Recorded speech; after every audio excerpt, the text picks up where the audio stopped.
When looking forward to a film, everyone handles it a little differently. Some of us want to soak up all the anticipation by watching every second of footage that gets released, and some of us avoid the trailers as much as possible so we can go in completely clear of expectation. That being said, whether you head to the cinema or boot up a movie on your streaming service of choice, you can't avoid at least seeing some kind of marketing image. Over the years, many films have outright fibbed about their content to us in order to get us to part with our cash. Sometimes it's a sneaky little misdirection, and other times they get away with bold-faced lies. The film posters on this list made promises they couldn't keep, and you'll never get your money back because of it. I'm Cy for WhatCulture.com, and these are 10 movie posters that lied to your face. Number 10. X-Men 3: The Last Stand. Before the MCU kicked open the door for any combination of Marvel characters to grace our screens, we had the X-Men trilogy. Getting excited for a new X-Men film was kind of like waiting for a new Pokemon game to come out. What kind of new friends and enemies would we see this time? Each entry in the franchise included new mutants from the back catalogue of the comics, and The Last Stand was no different. Angel, with all of his boyish good looks and his luscious wings, was a big part of the marketing for the film, and he appears on every single poster, usually clad in the X-Men's leather uniform. It feels like Ben Foster probably only got to wear the outfit for one day, however, and that was for publicity shoots, as during the runtime of the film, Angel never dons the outfit. Promising a new member of the X-Men team on the poster does not reflect the movie's course, as Angel's story is pretty much its own thing entirely. Additionally, the poster also features Cyclops all suited up and ready to fight. Infamously, this is a blatant red herring considering the fact that he's killed off unceremoniously 25 minutes into the picture. Justice for Scott Summers. Number 9. Frogs. Frogs is a totally bizarre 1970s eco-terror film about wildlife photographer Pinkett Smith, as portrayed by Sam Elliott, who, whilst exploring a swamp, gets wrapped up in the strangest series of events. Taken to a private island, numerous animal-based murders occur, and landowner Jason refuses to let Pinkett leave. The poster for the film and the title are actually both misleading, as whilst frogs are certainly mentioned, the marketing for the movie seems to imply a much greater role than they get. Looking at the poster, you'd assume that this was a movie about giant man-eating frogs. Not only are the frogs totally normal-sized, they're also not all that important an aspect. There's a lot of random deaths in the film caused by any number of animals: lizards, tarantulas, eagles, snakes, leeches, but the frogs don't really get involved until the final moment. And do they eat someone? No, their en masse appearance seems to cause death by heart attack. Most likely this is a case of an artist being given the film's name and genre and then just coming up with something based on that alone. It's a totally nonsense movie at the best of times, so perhaps the poster is suitable for being equally ridiculous, but if you promise giant man-eating amphibians, then you better deliver. Number 8. My Sister's Keeper. If your initial expectations for My Sister's Keeper are bright, warm and sunny, then you have the poster to thank for that. Cameron Diaz is smiling, Abigail Breslin is smiling, and Sofia Vassilieva is innocently blowing bubbles. This looks like a heartfelt and wholesome romp about a happy family. In truth, these characters have very little to smile or blow bubbles about. The story follows a rather twisted family dynamic. Diaz's Sarah and her partner have their second daughter Anna expressly for the purpose of harvesting her organs to sustain the life of her leukemia-ridden older sister Kate. Terminal illnesses, legal clashes between family members, and mortality are not the subjects that come to mind when you see this poster. Let's just say it's not exactly the kind of thing you'd pick for a cosy night at home or a family film gathering. What's promoted as a touching drama is actually a pretty harrowing affair, and Sarah forcing her daughter into medical servitude is some pretty god-awful supervillain stuff. My Sister's Keeper is a fairly melodramatic tale that involves a lot of shouting and crying. There's not a lot of smiling or frolicking to be had, despite what the poster seems to imply. Number 7. Reign of Fire. 2002's sci-fi fantasy flick Reign of Fire should have been a slam dunk. The concept of a world under siege from once hibernating dragons was exciting and a fresh evolution of the dinosaur mania that had gripped the world following Jurassic Park. Its star-studded cast includes Christian Bale, Matthew McConaughey and Gerard Butler, just to name a few. You could sell the picture today on that alone. Still, it never quite succeeded in the way that it should have, and some didn't enjoy the film's grey and grim Mad Max style post-apocalypse wasteland. It probably didn't help that the marketing for the film was a lot brighter and had some frankly fantastic visuals that don't show up in the movie. What makes this poster worse than being a lie is that it looks, quite intentionally of course, way more awesome than the actual movie is. With dragons flying over a burning modern day London, it seems to imply that the setting of the picture is during the war between humanity and Giant Lizard, rather than in truth set decades after the fact. Of course, such a thing would have been a budgetary nightmare, but marketing your movie like it's the next big CGI blockbuster when it doesn't have the chops to back it up makes this a pretty big misdirect. Number 6. Bridge on the River Kwai. This 1957 war drama is widely considered one of the best films of all time. It certainly has the accolades to back it up, being the highest grossing movie of its year, winning 7 Academy Awards, and being now preserved in the National Film Registry for its significance to Western culture. That being said, for all that it did well, there were some very weird missteps along the way. Bridge on the River Kwai has a few promotional posters, but one that stands out is the one with William Holden's character, Commander Shears, standing tall with the eponymous bridge in the background. Holden has first billing on all of the film's marketing, but what makes this strange is that he's arguably not the picture's main character. A pre-Obi-Wan Kenobi, Sir Alec Guinness plays Colonel Nicholson, whose character is at the heart of the bridge and who has the most important arc of the story.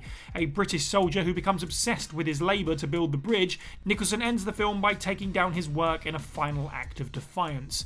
Colonel Nicholson is the beating heart of the piece, so this poster seemingly saying it's all about Commander Shear's thrilling heroics is all wrong. Number 5. Mortal Kombat 2021. The original Mortal Kombat film might be B-movie nonsense, but it did give us the adored dance floor filling techno theme tune, so we have to thank it for that.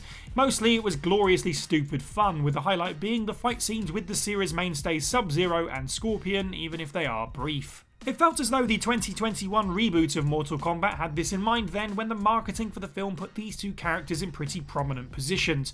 The movie's poster was literally just these two faces and nothing more, and the trailer seemed to back up the idea that this would be a colour-coded ninja-focused affair. In actuality, whilst it is the best scene in the film, Sub-Zero and Scorpion's interactions are contained to the first 15 minutes and they're not even in their classic garb. After the fight concludes, we jump forward to the present day. Sub-Zero acts as an ongoing antagonist of the flick, but Scorpion only returns in the final showdown in a rather muted fashion. Mortal Kombat released during the COVID-19 pandemic and asked for a pretty hefty rental fee, especially here in the UK. How did it get you to part with your cash? Promising you a story focused on two characters that barely interacted in the film. Number 4. Camp Hell. There's definitely something wrong with knowingly making a poster to pull the wool over your audience's eyes to make a quick buck. It's bad when it's a big studio, but it's somehow worse when it's a group of small filmmakers trying to ride the coattails of a kind favour. Camp Hell is a 2010 horror film that explores the clash of religious faith and sinful urges. It's generally regarded as of middling quality and a pretty pointless movie to watch. More infamous than anything about the film itself is the way that Jesse Eisenberg reacted to being on the poster. To help sell the film, Eisenberg agreed to appear in a cameo for a reduced fee as a favour to friends of the production. Even as the most successful actor in the film's runtime, especially off the back of The Social Network, he didn't anticipate that the poster for Camp Hell would be nothing more than just his floating head. In June 2012, the actor won a preliminary court case suing Lionsgate and Grindstone Entertainment for misrepresentation. He didn't want to be part of the charade when he knew full well he only had a brief appearance that was shot in less than a day. Eisenberg earned $3 million in damages, which is more than the movie's budget, going to show that, like crime, telling lies doesn't pay. Number 3. Escape from New York. Escape from New York is the tale of a walled-in Manhattan prison and the mission of one man, Kurt Russell's Snake Plissken, as he ventures inside to save the United States president.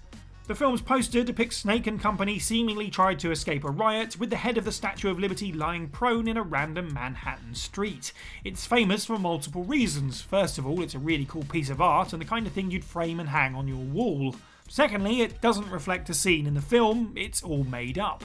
There is exactly one moment where we see old Libby, and that's near the start of the movie. Fun fact, this is the only part of Escape from New York actually shot in New York. At no point does the statue ever come back into things, and naturally, of course, she doesn't get beheaded either. Come to think of it, considering she's way offshore, how exactly would the Statue of Liberty's head end up in a random street anyway? It's certainly a really cool image, but it badly misrepresents the film. If you were waiting to see that crazy action sequence, you were going to wind up disappointed. Number 2. Dracula 3000. Dracula 2000 is an edgy and altogether awful noughties revamp of Bram Stoker's classic tale, so why anyone would want to pay homage to it by creating a film called Dracula 3000 is beyond comprehension. At least it's faithful in that, like Dracula 2000, there are also almost zero redeemable qualities in its runtime. Set aboard a spaceship 1,000 years in the future, cyborg Aurora and vampire slayer descendant Abraham Van Helsing must fight off Count Orlok and stop him from getting to Earth. The vampires of the film look exactly like the most low-budget expectation of a vampire as possible. Red contacts, fake fangs popped in over the teeth in practical collars. So what the heck is that thing on the poster? Clearly trying to evoke the futuristic feel and going way too far with it, it badly misrepresents the film and promises a lot more than it can deliver. Some sort of cyborg-vampire hybrid would have actually given this flick something interesting, and it definitely gets the mind turning over way more than the movie deserves. As it stands, the vampires in Dracula 3000 are boring, which is at least perfectly in tune with the story, directing, casting, and everything else. But hey, at least it's got that crazy poster. Number 1. Terminator 3 Rise of the Machines. At one point, Terminator 3 was considered the worst of the Terminator films, but then a few more came along that got progressively shoddier. The franchise had once been a clever sci-fi thriller, so many disliked Terminator 3 Rise of the Machines, taking a bigger step than before into ultimately thoughtless action. Schwarzenegger returns to the main role of the T-800, and his duty of protecting John and Sarah Connor continues against the new threat of Christiana Locken's T-X. What makes matters worse is that before the film's release, the poster seemed to show so much more potential than the finished product. Under Arnie's cold and blank expression was what appeared to be an army of Terminators with the TX at the forefront. This ensemble of robots, and the subtitle, Rise of the Machines, seemed to imply that the film would finally be an all-out war between humanity and Cyberdyne's creations. What we got instead was a watered-down version of Terminator 2 that put the franchise to bed for 6 years. Terminator Salvation finally gave us a look at the mass-scale clash of human and cyborg, but, ironically, its poor reception made Terminator 3 a much easier pill to swallow by comparison. And that's the list. Let us know what you thought of this video down in the comments below, and any other movies that you can think of that are completely different from the poster. Make sure you like this video, share it with your friends, subscribe, and hit that notification bell.